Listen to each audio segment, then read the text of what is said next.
Hello, it's Sunday, October 27, 2024, and we're working on the bus again, finally, getting the bus in good shape. So we've got some rotten wood down here that's been a problem for like 2 years in the works. So I'm gonna see if I can fix that. We're having a fight with the weather. We got some rain clouds coming in. Dang it. That's been the hardest part about this. I keep putting it off because the weather. So the problem here originated with this aluminum plate that I have on the bottom. When I was building the bus, I didn't know what I was going to need there, and I made the plate stick out further than I thought I would need, and it worked fine for that, except when the door was closed, rain would hit on the surface of the aluminum plate and get up underneath. There was no way for me to make a good seal. So this kept getting wet, and this side did too, but not as bad. That's kind of frightening what I would have to do to fix this one, but we're going to leave that for now. We're only going to work on this side. This looks like it might not be that difficult to just lob off the bottom part where the wood is swollen and make new parts. Excepting, like I said, we got to keep fighting with the rain here. So, gosh, about a year ago, I was visiting my nephew George. He's a welder fabricator, and he helped me to trim that piece of aluminum. So when the door is shut, I'll show you. This rubber seal hangs over the aluminum rather than being held up by it, and the aluminum was actually sticking out here. So that no longer gets wet when it rains, except for this one corner here where we've got an opening, and we actually are getting bugs in the bus, and I can't deal with that. So we are gonna fix it. All right, we're gonna be taking a trip to Home Depot. I tore up this seal a little bit when I was trying to pull it out, which I should not have tried to do. It's not that bad, but these are hard to get. When you go to Home Depot or Lowe's and you find these, the rack is usually holding a bunch of these that are completely destroyed. I've even ordered them from Home Depot, and they show up destroyed. So I ended up ordering 10 of them and picked out the good one and returned the rest. So Home Depot, they're pretty good about taking stuff back. So we're gonna leave the seal for now.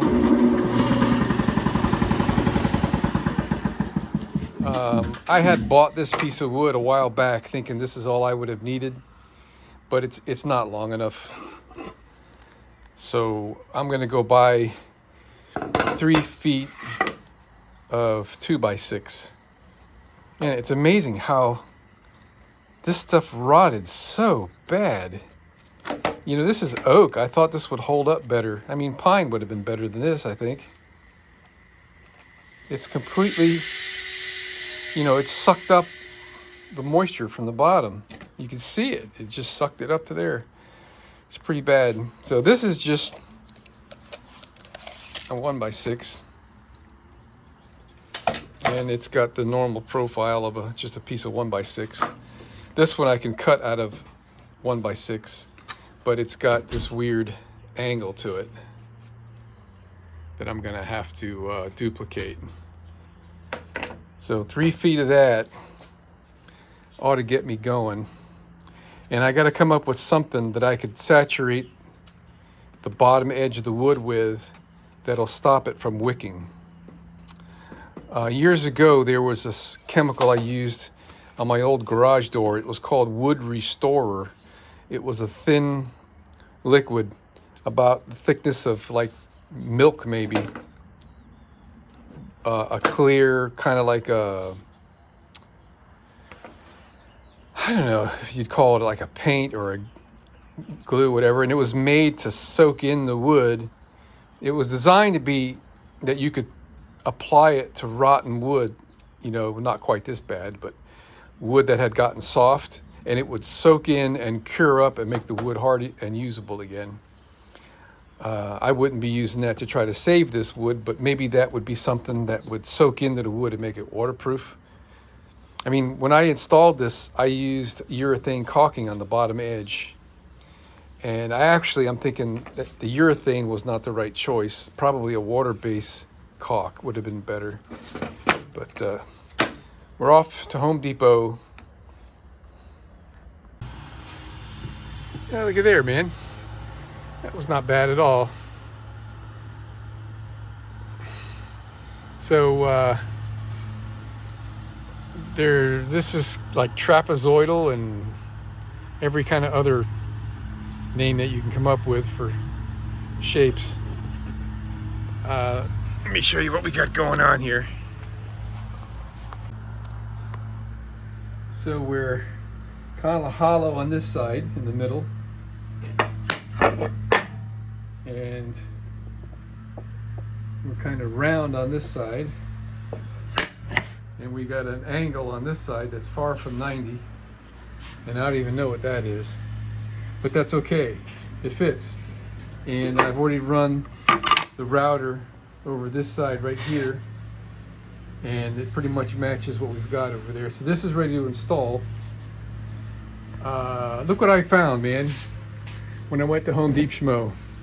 The exact product I was looking for, wood hardener. Your wood could never be so hard, right?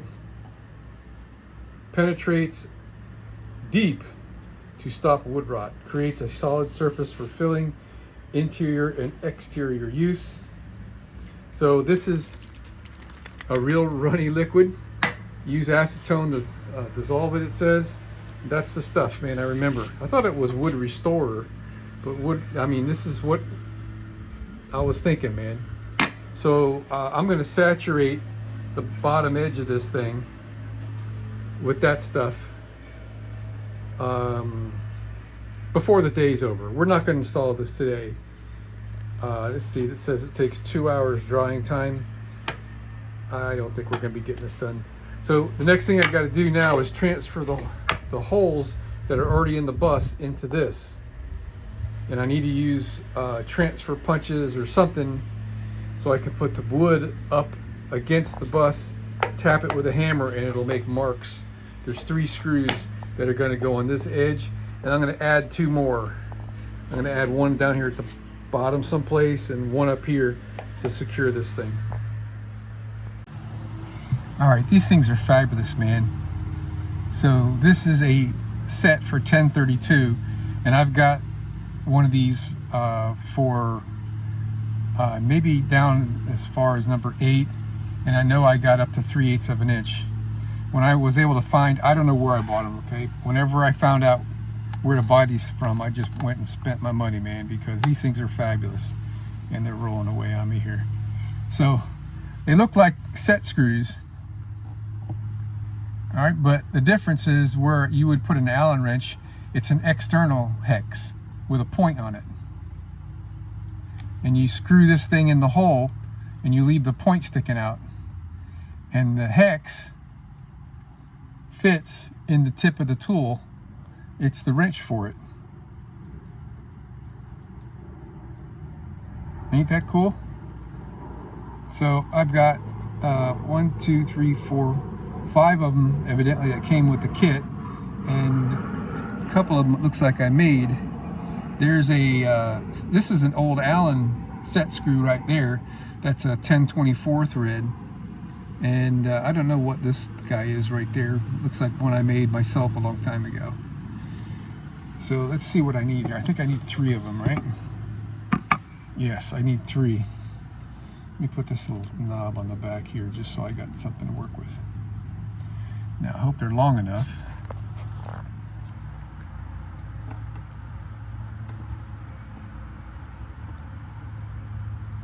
There. See, it leaves a little point These are machine thread, by the way, if you didn't already figure that out. All right, let me just turn this in there by finger.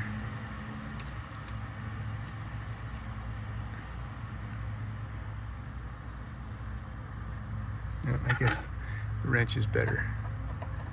You gotta be careful not to go in too deep that you can't get it out. All right, a little bit more on this one maybe. All right, one more. All right, there we go. Here's the last one.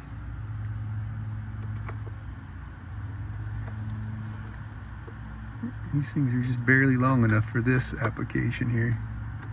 All right. So now, let me put these back inside this tool before I lose them. Now I'm gonna get myself a rubber hammer and place this board over there. All right, I didn't even use a rubber hammer. I just put the thing in place and I hit it with my hand. And there's the first mark, second mark, third mark. I can drill these holes right now and they will line up exactly in the right place. Is that cool or what, man? I took a tap, just a regular old tap, and cleaned out these holes. And I got 2 screws in and they lined up perfect, which is great. Then I drilled these out into the metal, and right now I'm getting ready to run a thread forming tap through here. I'm using the wood to keep it straight for me. And let's see how this goes. Now, what's great about thread forming taps, I'm going into just a piece of sheet metal back there. So this will produce a lot stronger thread. I haven't even got to the metal yet, I don't think. There we go, now I feel it. This will produce a lot stronger thread because it's not cutting its way in. It's forcing its way in like a sheet metal screw would go in. I can feel that I went all the way through the sheet metal there. Let me back it out. And I'm going to give you a good look at the tap, what it looks like. It looks a lot like a regular threading tap, except there's no sharp edges on these. And they really work great, man. They don't make metal shavings when you use them. Well, none that you could see anyway. All right. I'm gonna have to zoom into this for you to see what's going on here. All right. It's a little dinged up there on the end, but it still works fine. So those grooves that are cut in this tap, those edges are not sharp. You can rub your finger on it and it just slides right over them. Pretty cool. Gosh, this is coming out nice so far anyway. It's not too late for something to screw up. I got the screws in, they're countersunk nice and flush. They're in, but they're not like really tight or anything. I don't want to stress the holes. So I guess we'll work on the next piece now, this tapered one. And when it comes down to putting that wood hardener, we'll do all that at the end. I cut off a clean piece from the original rotten part and copied the angle with my table saw, and I cut half of the blade doesn't come up high enough. That's not a 10-inch blade. I think that's an 8-inch blade. And either way, it's still not enough blade to cut through all this wood. So I cut halfway through on this side of the blade with the wood positioned this way. And with the fence on the other side of the blade, I had it, I don't remember how I did it. But anyway, I got through it with 2 cuts. It's almost perfect. There's a little bit of a bump. I hit it with a block plane and a belt sander. It needs a little bit more, but I'm going to stop here. And if you look where the finished size is, like right in the middle, of the angle there. So I'm going to spend my focus right now on getting this to fit in there, because what I found out is, well, I'll come show you here. Oh man, I'm glad I'm going slow on this thing. So I took a straight edge and put it on this, and then when you take a measurement here, we're 3 9/16, and over here we're 3 13/16. Right? So the I'm not really certain how this is going to fit in there, because the thickness of this piece of wood changes the gap between the edge of the door and this. So if we put this piece of wood in there with the thicker end, so to speak, so if I trim off this side, I don't know, let me think this through, but I got to be careful that when I'm all done with this, the space between the little gap, about an 1/8 inch gap between this and the door, is going to be same all the way down. This was a little easier to do when I built this door jamb in the first place than it is to try to pick up where I left off on how this thing goes in there. So let's see. And it makes a difference which way this sits, because it could sit like this, or I could turn it over and it could sit like this. And if you notice what happens here, it won't line up. So it has to go this way in order for that to line up. So I cut this large on purpose because the bottom step slopes downward quite a bit, and I need to trim that. So here, you can, if I put this over here like that, I got to trim that much off. So I guess we'll just start trimming it to get it to fit, and let's see what happens. All right, this is kind of hard to hold here, but I got my straight edge on the face, and in order to get these boards plumb, I've got to have that much of a gap at the top. And I think what I need to do is put some pencil marks on the base part. So there's the difference. I think I've got it right. So I had this up in there and drew a line. This was my original line that follows this straight edge here, and this piece of wood was protruding out that much here, and at the bottom it goes all the way to nothing. So I need to trim off that much from the top of this, and then it should position, it should be just right then, like that.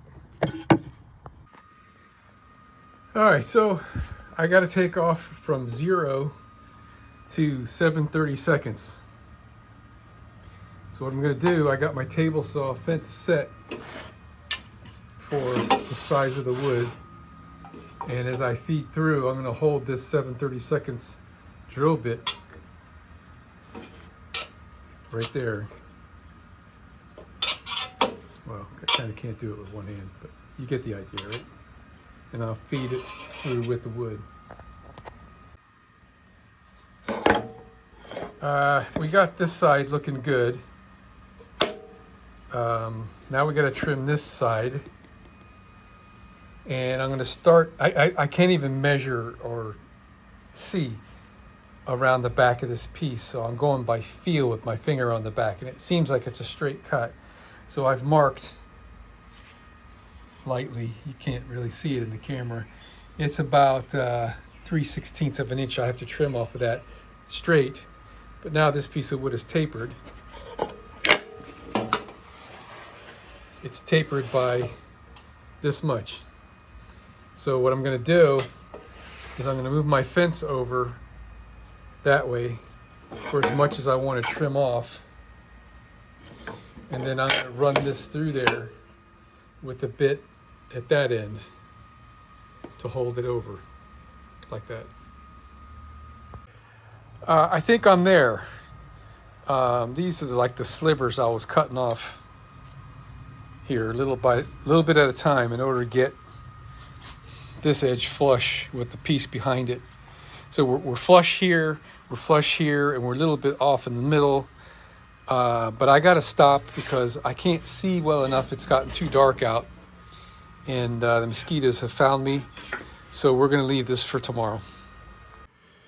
Since we ran out of daylight, I moved into the shop here.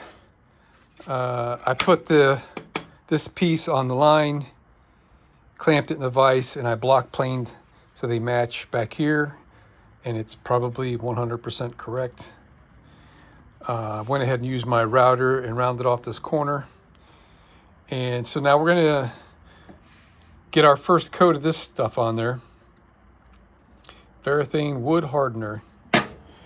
And I think it says you're supposed to shake it. I'm just going to pour a little bit into this plastic cap here. And first thing I did is get rid of the frickin' child safety cap because they're such a pain in the...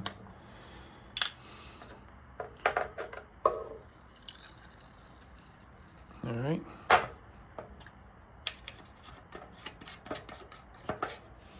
And we are going to see how this goes. I suspect, let's put these up vertical like that, huh? Because the bottom is what I need to get mostly. These bottom edges.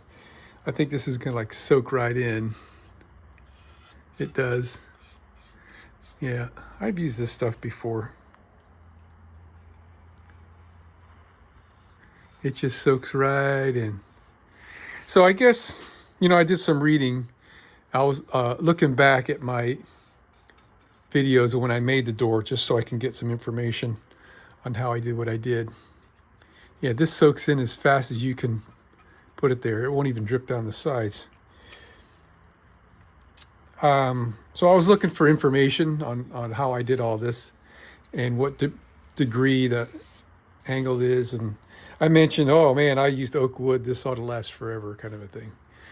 So I did some researching actually the other day to find out about rot resistant. This is red oak because that's all you can get at Home Depot and Lowe's. It's white oak that is the rot resistant variety, not red oak. Red oak is not very rot resistant. And I guess if you look really closely at this, let me zoom in, you can see all the little pores, which are just channels where when the tree was alive, that's how it was sending water and nutrients up the tree from the roots. And so that just sucked the water right up into the wood and allowed it to rot. So I'm going to keep applying this. Hopefully it doesn't make the wood swell. And when I get tired of applying it, we'll pour the rest back into the bottle. And tomorrow we'll put some more of this goop on there.